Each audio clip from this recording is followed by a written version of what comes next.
seeing it is sad. But I see that with the commercialization of this thing they call MMA, it has furthered the corruption of the martial arts.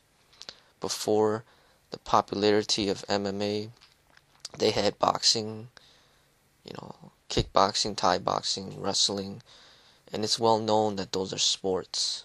It's not art, it's sport. It's a combat sport. It's brutal sport, very competitive, very egoistic, very violent, much hatred. It's like going to war. That is not martial art. That is just a sport. And martial arts is something that you typically would only be seen through maybe films such as Bruce Lee, Jackie Chan, Jet Li, Tony Jaa. They would give you an idea of what martial arts is. But when you watch this competitive fighting, it's not martial arts. And when the MMA came in the scene and became popular, now they are calling it martial arts when it's not. To me, it's very similar to calling pro wrestling martial arts. It's not martial arts. Even if they get proficient in the techniques and they know how to do a Thai kick very well, they know how to do a jab and cross very well, it's still not martial arts. They might be proficient in the techniques of the martial arts, but it's not martial arts, because to me, martial arts encompasses the body, mind, and spirit. And when you encompass the spirit, it lessens the ego. It lessens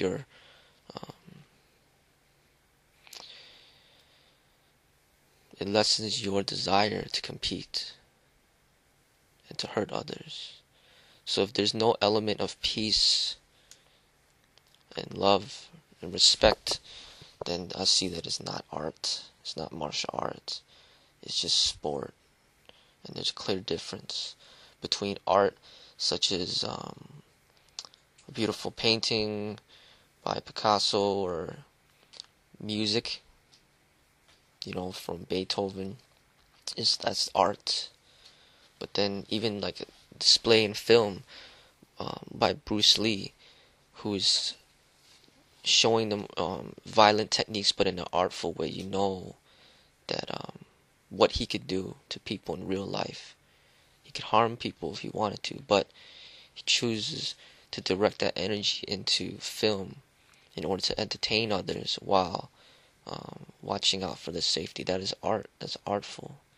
There's an element of peace in it. But when you see something very violent, such as these ring matches and these cage fights, it's not art.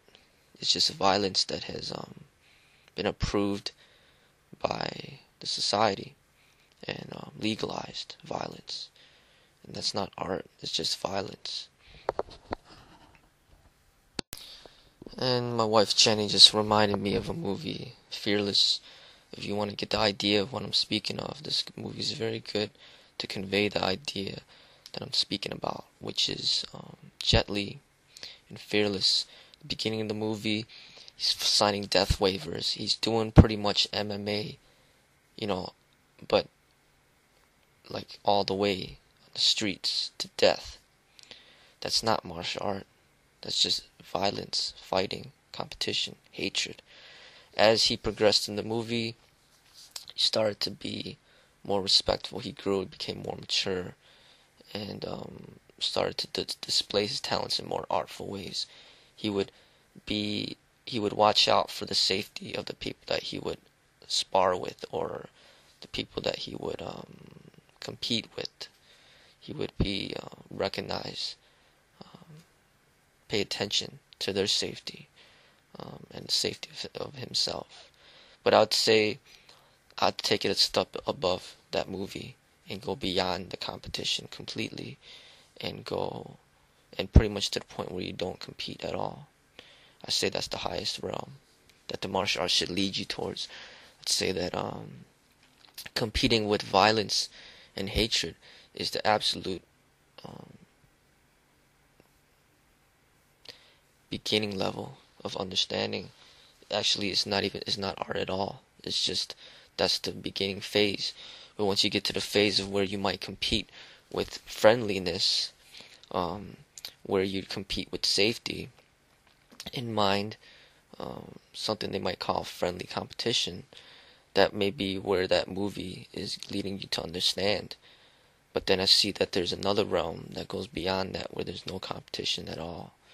And that's a whole different realm, whole different understanding, where there is no such thing as competition. And you simply just are aware, and you express yourself in an artful way. I'd see that that's even a better way to be. And really, Jet Li in real life has gotten to that level because he does not compete. He just makes movies to convey a message, to educate, to teach people what is martial art, what is real martial art. So in a way, he's not competing when he's acting in that movie. He's just an actor, a very good actor, that's trying to convey a message about what martial arts is. But as far as his character in that movie, he's stuck at one realm. There's still another realm that's higher and better. Number 6, with many modern martial arts, do you feel that preserving the old tradition is important in the martial arts? For example, weapons, forms, etc. I see that the modern martial arts is not modern at all. Actually, it's not even called modern martial arts. It's just sport fighting. The real martial arts is the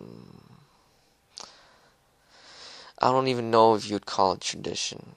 I just say that there's just martial arts. There's no such thing as tradition. There's no such thing as modern. It's just martial arts. Everything's martial arts.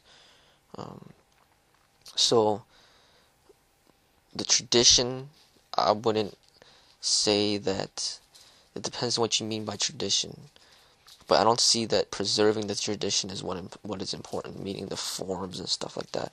What I see what is important is preserving the spirit of the martial arts, which is ultimately the most important. So that is the foundation of martial art. That's what turns martial into art, is the spirit. Without the spirit, there is no art. It's just martial, and if it's just martial, it's just the same as just saying violence, or the same as just saying being competitive, or just saying fighting. So art is the spirit, so you must preserve the spirit. As far as the tradition is concerned, as far as just doing one thing one way for eternity, I don't see that's a good way. I see that every art should be adaptable. It should change, just like Bruce Lee would say, it should change like water. And weapons, it must be incorporated, because that's the reality of what's out there. And if you're a smart martial artist, you will incorporate firearms, because firearms is modern technology. And once you incorporate firearms, you realize that we really, when it comes to self-defense with weapons, it's about awareness. It's not really too much about who could perform a better choking technique or armbar or whatnot. It's about awareness, and the samurai know all about that, because you could be as good as you want in what you do, but if you're not aware while you're fighting somebody with a sword, just one mistake will end your life. And with firearms, it's even more evident that it's based on awareness. Somebody that has no so-called martial arts training experience could simply pick up a firearm and take your life.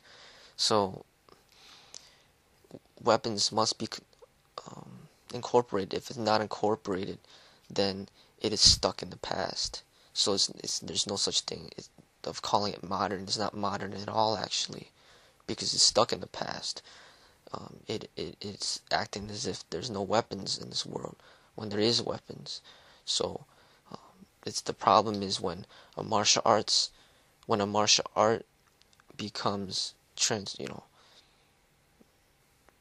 forced to adapt to a sport, then it becomes less effective, and it becomes impure. It gets diluted it no longer is a martial art. It